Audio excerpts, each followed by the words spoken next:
o pai dessa família, precisa ver que ele tem que entender que as diferenças de idade pode gerar grandes conflitos dentro da sua descendência. E é você que tem que colocar uma calmaria e estabelecer regras, direitos e deveres.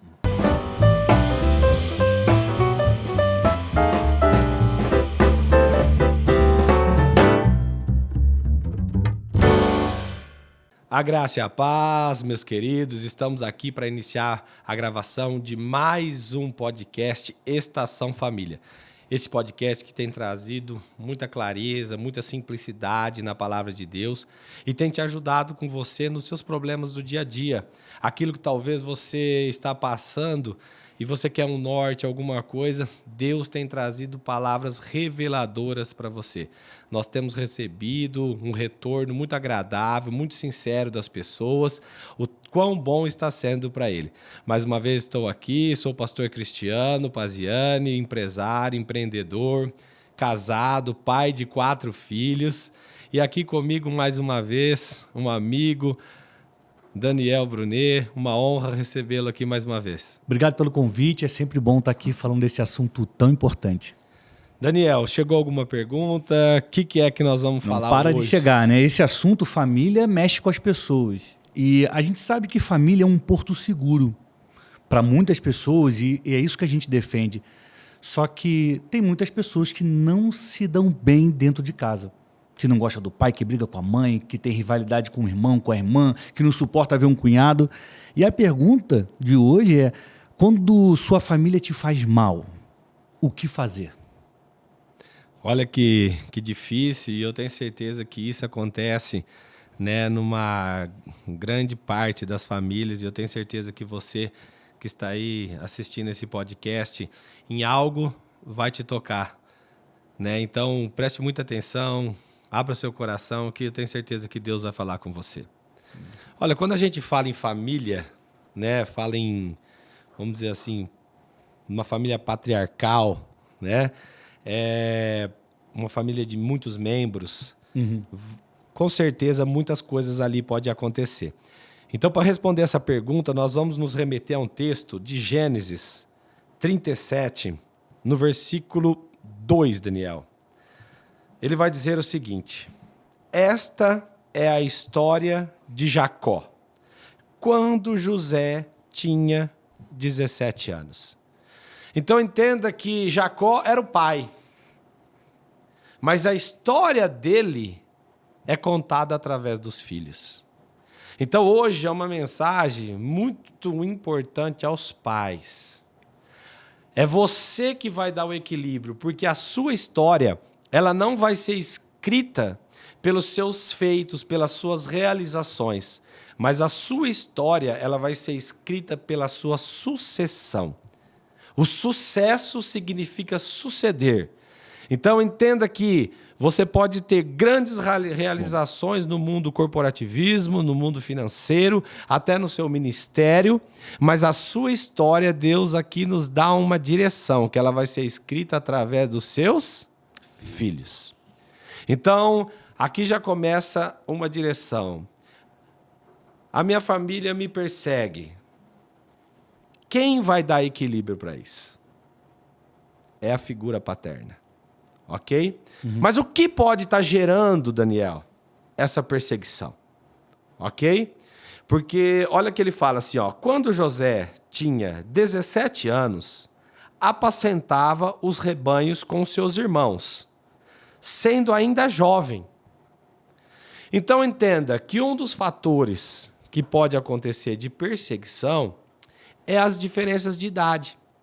Então numa família que tem muitos filhos, por exemplo, eu venho de uma família onde o meu pai eram 4 irmãos homens, 2 mulheres, o mais velho era mais de 20 anos mais velho que ele. Caramba. Então, ele não tinha ele como uma figura paterna, como irmão, mas como uma figura paterna.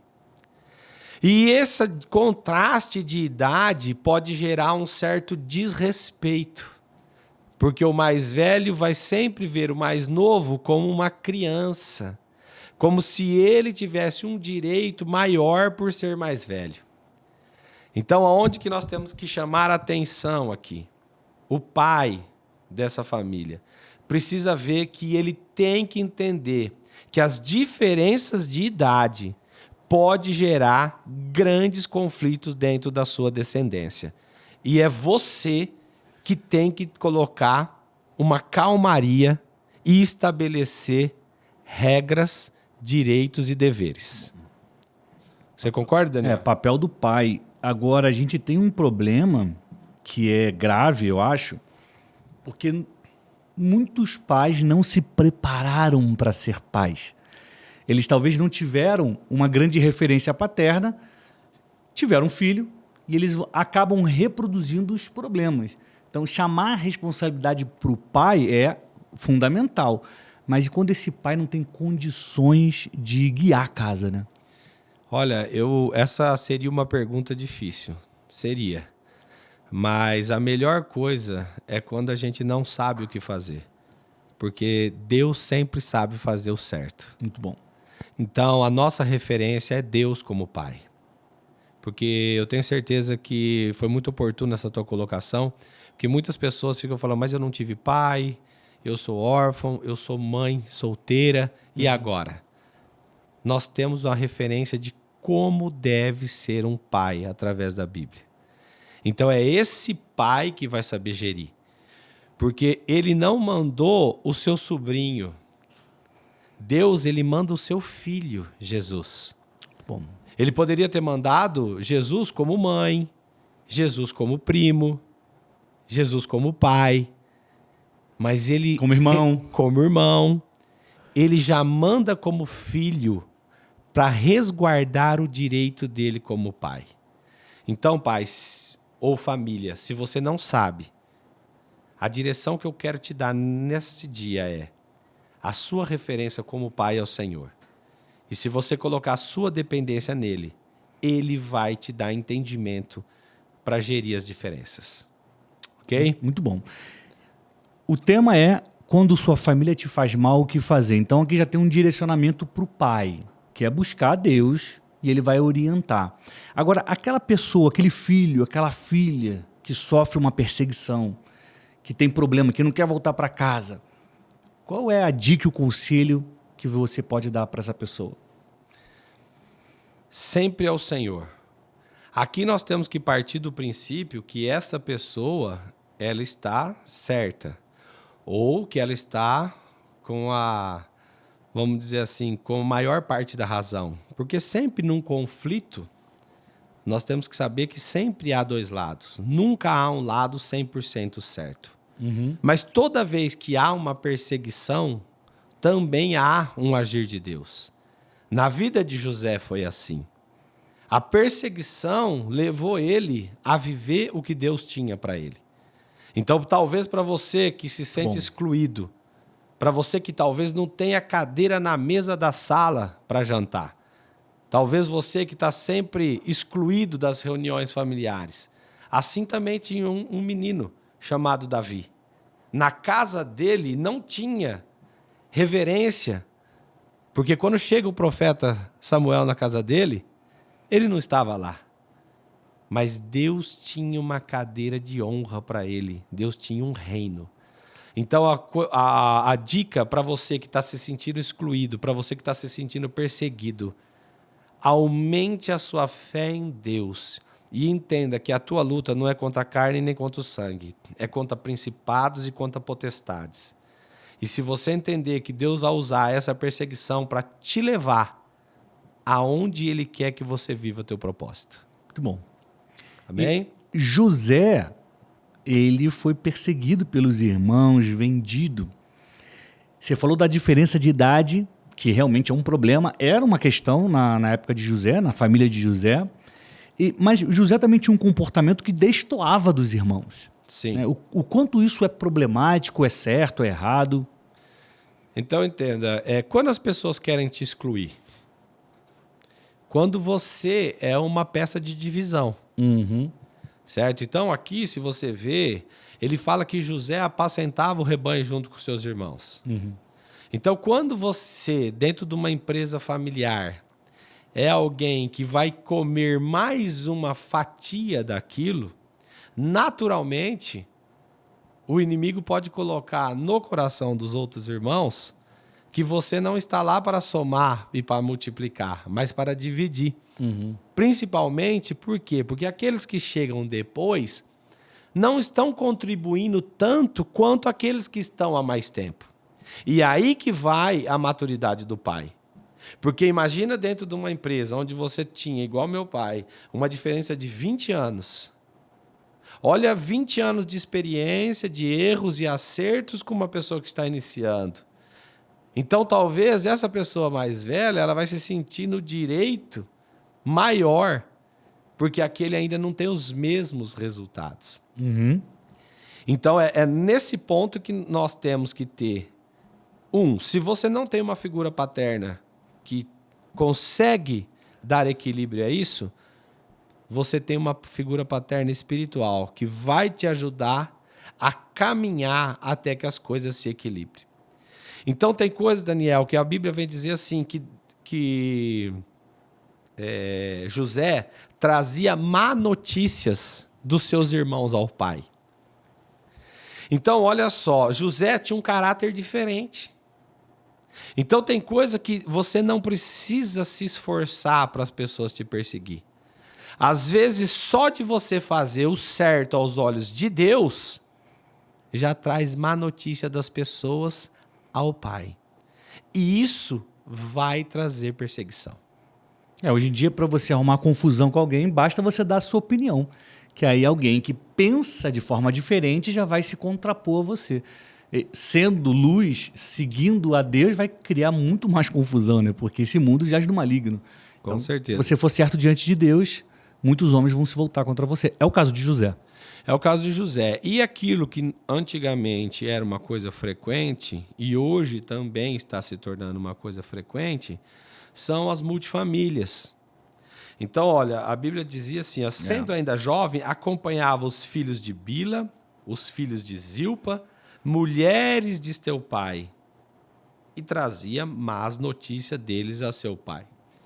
Então, nós não vamos entrar no mérito da aceitação do segundo, do terceiro casamento, Sim. Mas que esse tipo de relacionamento, com certeza, vai trazer conflito entre os filhos. Então, talvez, se você está vivendo uma situação dessa, entenda que você vai ter que buscar muito a Deus. Porque esse tipo de competição vai acontecer. E, às vezes, ali, a Bíblia vai dizer que Jacó amava mais José. Então, às vezes, por alguma situação, você teve um outro relacionamento e acabou tendo um filho. Mas o filho do teu relacionamento, aquele que você realmente planejou, talvez seja o teu preferido. Isso sozinho já vai gerar conflito entre as duas crianças. Porque um vai se sentir preterido ao outro. Então, se você, por algum motivo na sua vida, se colocou nessa situação, entenda que você vai ter que ter uma responsabilidade muito grande de saber amar na mesma intensidade. Não é verdade, Daniel? Sem dúvida nenhuma. E nós temos muitos casos assim no Brasil, de famílias assim. E os filhos vão sentir... Eu tenho estudado muito sobre feridas emocionais e tem uma coisa muito interessante nisso. É que nem sempre o problema ele está no que o outro faz contra você, mas sim naquilo que você percebe, naquilo que você sente, naquilo que você acha.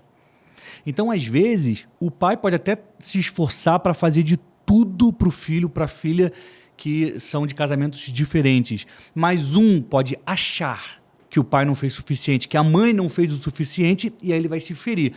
O que nos obriga, como pais, como mães, a redobrar a atenção e o diálogo, para entender o que está no coração do filho e não deixar a ferida se instalar. Por exemplo, eu tenho 4 filhos. Cada um tem aptidões. Então, se eu quiser tratar eles iguais, eu vou errar. Eu tenho que tratar eles muito diferente. Porque quando eu trato eles na sua individualidade, quando eu trato eles valorizando o que cada um tem de bom, eu consigo dar um certo equilíbrio nas suas diferenças. Mas a partir do momento que eu gero comparações, eu vou estar trazendo frustração. Então vamos dizer, um é bom em matemática. E eu começo, olha, você tem que estudar matemática igual ao seu irmão. Olha, você não sabe português igual o outro. Olha, você é preguiçoso. Olha seu irmão. Então, dentro da mesma casa, tem muitos pais que estão fazendo comparações e trazendo grandes frustrações e trazendo o quê? Uma rixa dentro do próprio lar. Verdade. E isso tem que ser muito bem administrado. Então, olha, de forma bem simples, entenda a responsabilidade de você, pai, de você, mãe. Não faça comparações entre os filhos. Nós temos 5 dedos na mão, nenhum é igual ao outro, cada um tem a sua função, cada um tem a sua habilidade.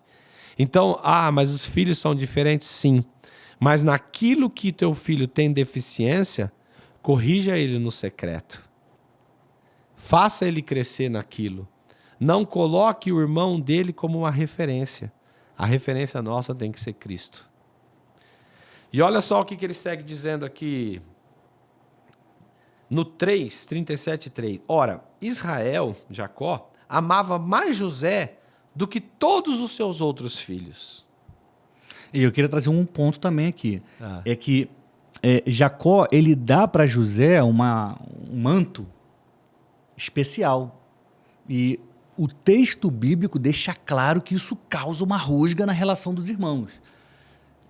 Como é que você analisa essa atitude de Jacó? Ela se compara com o pai que prefere o outro, que deixa claro que gosta mais de um do que o outro, que acontece nos dias de hoje?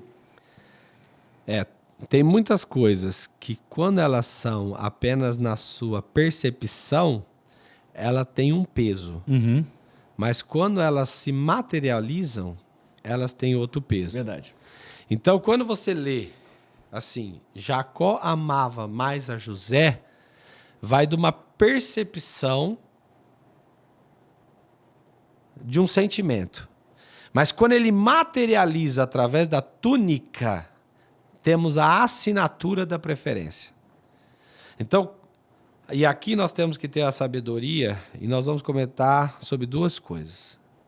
Primeiro, as comparações e as preferências, elas não podem ser, vamos dizer, de forma passional. Ok? Ok. Mas você não pode deixar de reconhecer o seu filho independente do que os outros filhos vão falar. Quer ver uma comparação simples? Prova de 100 metros na Olimpíada. Quase todo mundo chega igual. Sim ou não? Sim. Todos ganham medalha? Não. Então, o que acontece? Tem muita gente que quer equilibrar, falando assim, lá em casa eu trato meus filhos todos iguais. Está errado. Porque se um está tendo um desempenho maior em certa área, ele tem que ser reconhecido naquilo, não em detrimento do outro, mas ele ser reconhecido pelo fato daquele desempenho. Ponto. Os outros têm que entender que para eles terem o mesmo reconhecimento, eles têm que merecer a túnica. Então a túnica, ela é algo que os pais têm que entregar. Porque senão aquele filho que está fazendo certo, que está dando um bom testemunho, ele não vai ser privilegiado, ele tem que ser privilegiado. Recompensado, né? Reconhecido. Entendeu? Isso. Por quê? Porque nós estamos numa sociedade onde a meritocracia está sendo esmagada.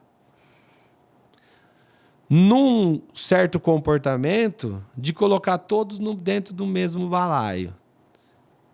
E aí, se eu acordo às 5 da manhã e o outro acorda meio-dia, eles estão querendo dar o mesmo salário. Então nós não podemos deixar que as nossas paixões façam que a gente mime nossos filhos. Uhum. Mas nós não podemos deixar que talvez as limitações de algum impeçam que a gente reconheça o desempenho dos outros. Então, por isso que nós temos que resgatar a figura paterna.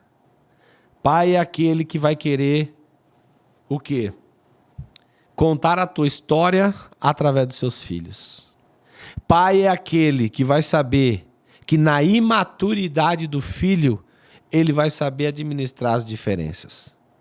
Pai é aquele que, sabendo que ele tem talvez uma afinidade maior com um, vai saber reconhecer as qualidades dos outros. Pai é aquele que vai fazer com que as limitações dos seus filhos não seja exposta de maneira jocosa, mas que ele seja aquele que dá a mão e fala: meu pai é do meu lado diante das minhas limitações. Mas é também aquele pai que aquele filho que está tendo um desempenho diferente seja reconhecido. Porque quando a gente trabalha numa sociedade onde a meritocracia ela é trabalhada dentro da sua casa, independente de ser irmão, independente de ser pai, você vai construir uma sociedade forte. Então, qual seria a resposta para essa pessoa, talvez hoje, que o pai não consiga dar esse equilíbrio? Há um pai que está vendo. Há um pai que te defende. A Bíblia diz o seguinte: olha, de Deus não se zomba. Certamente, aquilo que você plantar, você vai colher. Isso quer dizer que se você está plantando, semeando boas sementes, aquele pai que está vendo certamente vai te honrar.